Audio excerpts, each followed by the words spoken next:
Okay, David Chalmers, you are a philosophy professor here at the New York University. And last night here at the university, a 25-year-old bet was settled and you won a case of fine wine. How do you feel about it? Well, the wine was great. We opened the first bottle. Now there's only 5 left. Okay, great. But the wine was amazing. 1978 Madeira. So I was counting on maybe a 1998 wine, but it was like 20 years of 20 years bonus. I also had a sip and it was great. Yeah. And you, Christof Koch, you are the president and chief scientist of Not anymore. I stepped down from my executive duties 10 days ago. 10 days. I'm now a meritorious investigator. At what institute? At the Allen Institute, and then I'm the chief scientist of a foundation called the Tiny Blue Dot Foundation in Santa Monica, California. Okay, so that's your Is meritorious another way of saying emeritus? No, because it's fully employed. Okay. We thought it's a new title. Okay. It's fully employed, but not executive. Right. And you lost the bet. How do you feel about that? Oh, that's good. Okay, warm welcome to both of you. I'm Per Snaprud, the neuroscience editor at the Swedish popular science magazine Forskning Framsteg. And we are going to dig into this wager. It was about something called the neural correlates of consciousness. It sounds complicated. Christof, could you just explain simply what is that? The footprints of consciousness in the organ of consciousness, which is the brain. We know it's not the heart, as most people in culture saw. We know it's the brain, but it's not all the brain.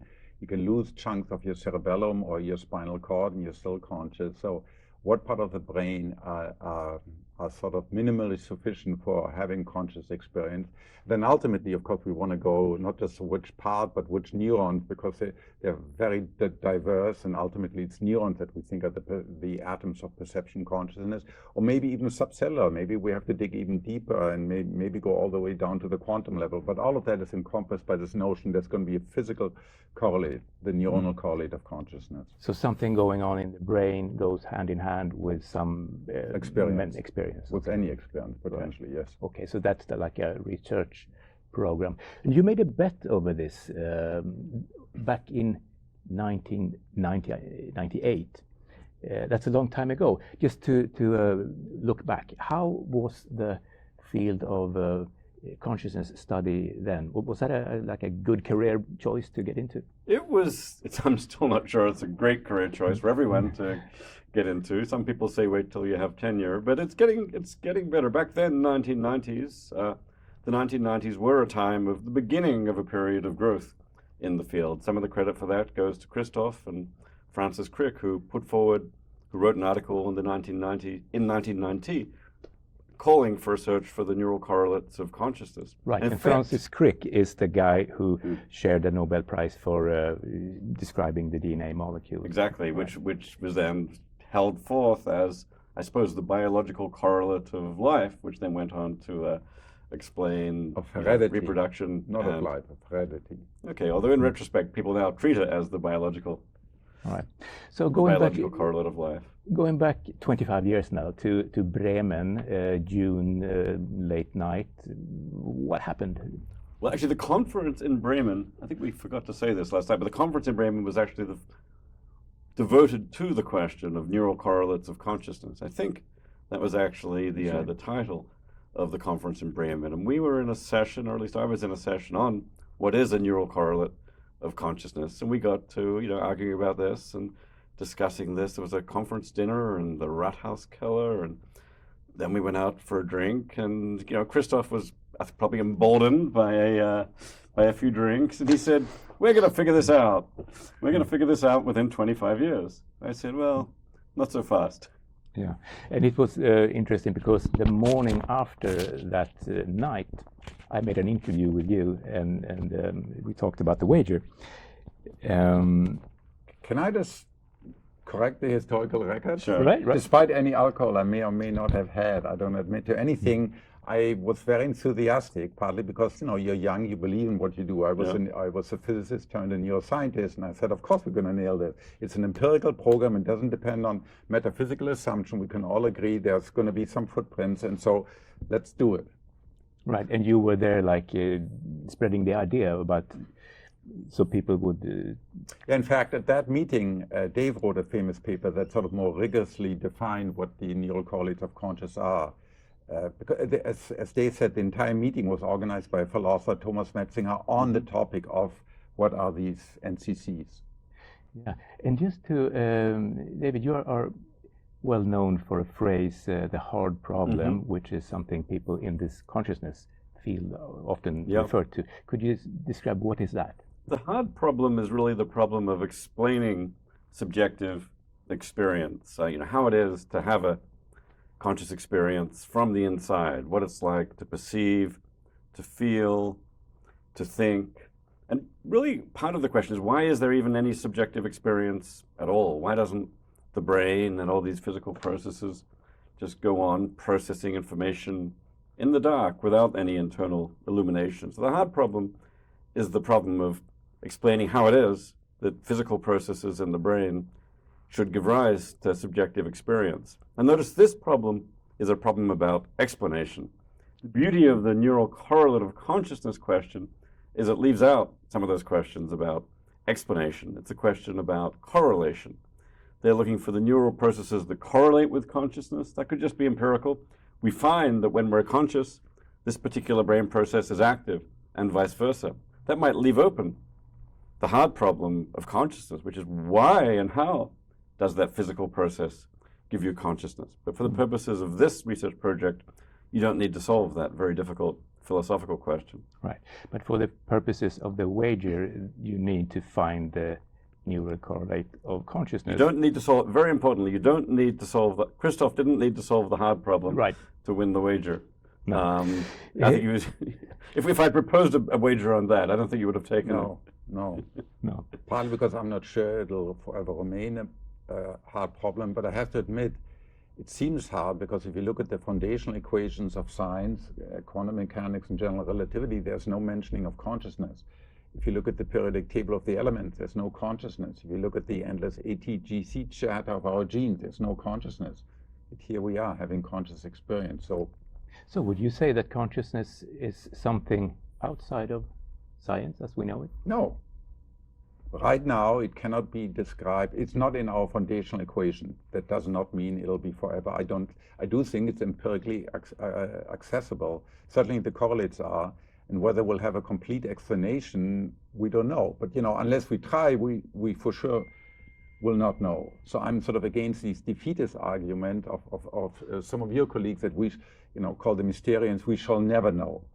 And to be fair, I've never said it's outside of science. I've always said it's a scientific project of explaining consciousness. I'm ultimately an optimist about it, but we have to recognize the particular challenges, and it's by no means we can by no means assume up front that it's going to be a standard explanation of the kind we find elsewhere in, say, in neuroscience or in biology. It may well require going beyond that. Right. You're a philosopher, you're a neuroscientist, but you have a lot of common ground in your different reasoning, I think.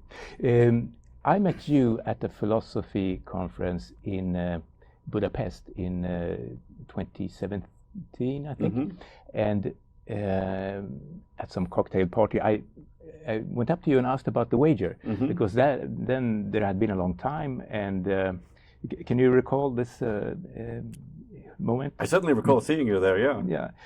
And I recall that you said that you had forgotten the terms. Exact terms. Yeah, we had a rough idea, but we never quite wrote it down and memorialized it. So probably if it hadn't been for you, we still would have dug it up somehow, but it would have been a slightly more murky process. It's actually thanks to you that we have the details. Yeah, so that was so fun for me, because after that meeting in Budapest, I went home and I did find this cassette tape that I still have as a pre-digital. Yeah, it's totally analog.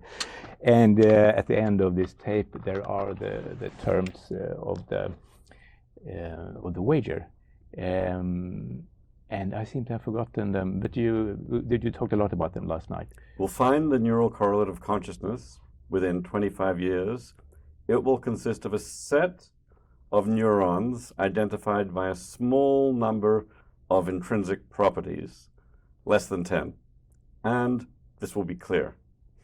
That's it. And is it clear? It's not clear. And what do you say, Christof? No, it's not clear. There's no the community has not reached a consensus. I think that was apparent yesterday upon this release of this very large new data set that tried to pit these two most popular theories, integrated information theory of consciousness and global neuronal workspace theories, against each other. Right, so those are theories trying to predict and explain. Explain what, they have certain metaphysical assumptions, and then they proceed to explain which parts of the brain are involved and what is it? Is it a computation? Is it a function? Or is it a structure? And they differ very much on those metaphysical assumptions, but where we agree to disagree is on experimental findings, the NCC. Where is it in the brain? And what is the timing of the NCC? And that's what this collaboration tested. Right, and NCC, that's the neural correlate of consciousness. Which also was the subject of this wager. The wager. Yeah, so this coincided yesterday, the 25 years due date on our wager coincided with this first public release of this large-scale adversarial collaboration involving 12 labs testing, the prediction of these two theories. So we managed to synchronize these two events by having 25 years ago we knew it. By having this Cogitate group who conducted the adversarial collaboration actually announce their results as part of the same event, which we then, of course, in the final stage, we got to use those results to resolve our bet. Of course, those results are far more important than the bet, which is itself just a bit of fun. But it was very nice to have those experimental results appearing at just the right time for it to be interesting. Right. And about the competition between these two theories, the IIT, which you are supporting, and the global neuronal workplace theory, which one of those would you say won the day yesterday? Well, I think there are fewer discrepancies between the experiment in IIT than there are between global neural workspace and the data. But I mean, both theories have been challenged by some of the experimental results. Now, you can always argue the instrumentation wasn't fine enough, we didn't have enough electrodes, or this, that, and the other. But that's where the current status is. It's not resolved. Right. Lucia Maloney presented a nice chart with, colored in red when the predictions of a theory were challenged, and colored in green when they were not challenged. And it did appear that the global workspace theory had somewhat more red patches on their chart. And these actually don't just correspond to what the experimenters think. These theorists, such as Stan Dehaene, Giulio Tononi, actually signed their names to these predictions when the whole project was going in. So I'm taking it that Stan Dehaene said we will find this kind of activity in prefrontal cortex, and if they don't find it, they can now say, oh, your own prediction was falsified. Now, of course, what happens is people then retrospectively find all kinds of new things that may have gone wrong, that maybe the techniques weren't powerful enough, maybe people weren't actually conscious of the stimulus after all, and so on. So the arguments happen, but they do become, all the challenges become all the clearer when a theorist's own predictions are falsified. Yeah. It's a little bit like Einstein adding the cosmological constant to his field equation when he thought the universe was static. Because, he said, well, the evidence seems to suggest it's static, so I need to add this term, which later on turned out to be wrong, because the universe is in fact expanding. Right. We're getting a little bit off topic, but just to sum up, last night I was a little bit surprised that you made a new bet. Could you describe that? Why should this be surprising? Well, I challenge because I continue to feel very gung-ho about the techniques and the theories, particularly the techniques are getting better and better. We now, there are companies such as Elon Musk, Neuralink, that, we can start to directly interfere with higher resolution in the brain, into the human brain for surgical purposes.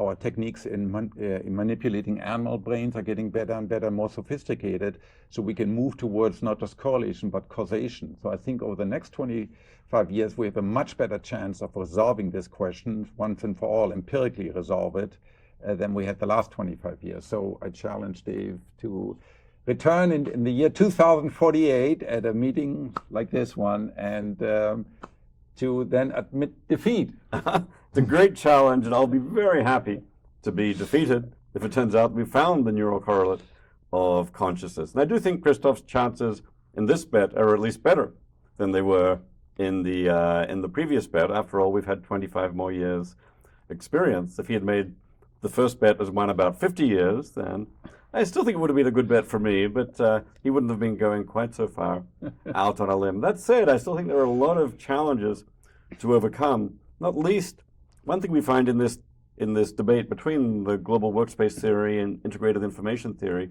is actually a larger quasi-philosophical debate between two different conceptions of consciousness.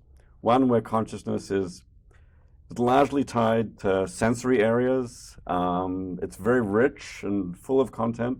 Largely, the neural correlates largely found in the posterior areas of the brain. That contrasts, that's the vision of IIT, but not just of IIT, of many other theorists as well. The contrasting approach is one where consciousness is much more tied to thinking, attention, maybe reasoning. It's much sparser. We're conscious of only a few things at a given time, and its neural correlates are found in the frontal areas of the brain, such as prefrontal cortex. I think these are actually very different visions of consciousness. There's a bit of a philosophical divide between these views that actually makes some difference to how theorists even interpret the results of experiments. For example, in this experiment, there's a stimulus that seems clearly to be present, and an experimenter like Christof takes it as more or less obvious. Well, of course we're seeing this stimulus. Whereas for someone like Stan Dehane, he actually came out last night and said, come on, maybe we're not seeing that stimulus, even though it's right there in front of your eyes and so on. Maybe you're just not conscious of it. So I think there's a quasi-philosophical debate here, this is going to be difficult to resolve empirically. Maybe it could be resolved, but I'm not sure it'll be resolved in 25 years. So the claim here is, even though I look at you now for many seconds, how do I know I'm actually conscious of you? Yeah, how do you? Well, for me, because I see you, I have an experience. Now, for an external person, of course, it's much more difficult to say, but for me, it's no doubt. I look at you, I see you, I can describe you, it's very rich. I can see where your face is located with respect to the background. I can estimate your age. Are you looking at me? Your nose, your mouth, all of that. Let me just ask you how you will phrase the conditions this time for the bet. I was going to say I'll have my lawyers contact your lawyers. They'll hammer something out with a lot more details this time.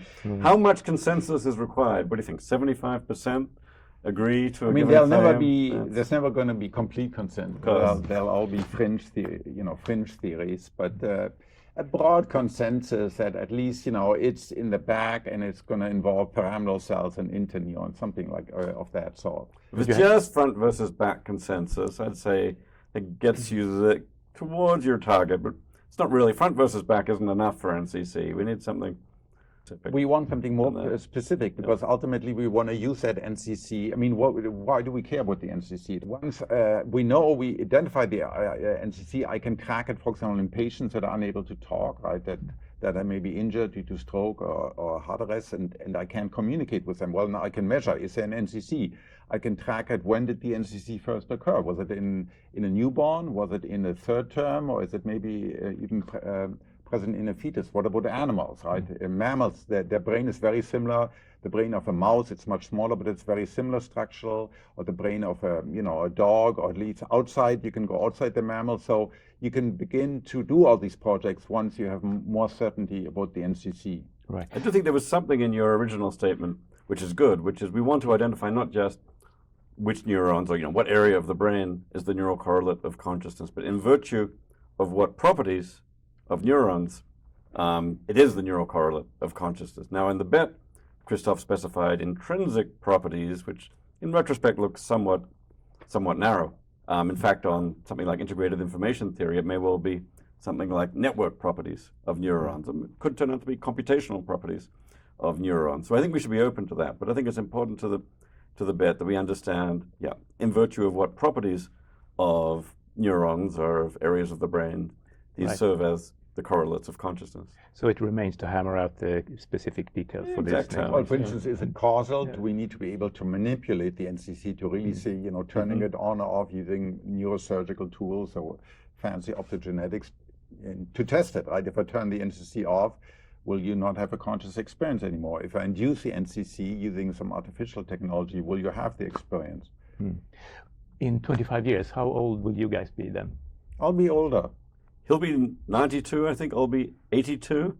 Let's hope that anti-aging technology keeps us around. Yeah. Maybe AI will be in place, and they will have found the neural correlate of consciousness for us, and simultaneously extended biological immortality to each of us. I'm really hoping that we will meet again in 25 years. Yeah, we're counting on it. How old are you going to be? The same age as you. Okay, very good. We're counting on you to be the chronicler of this bet, Perry. You got to keep the pressure on us to hash out those terms. A couple of years. Where are we? Get everything clear. All right. Well, you'll have more difficulty finding a Walkman by 2048. Yeah. You have to go to a museum. That's for sure. Thank you so much for taking time to Thank you for having us. Thanks, Per, and thanks for making this happen.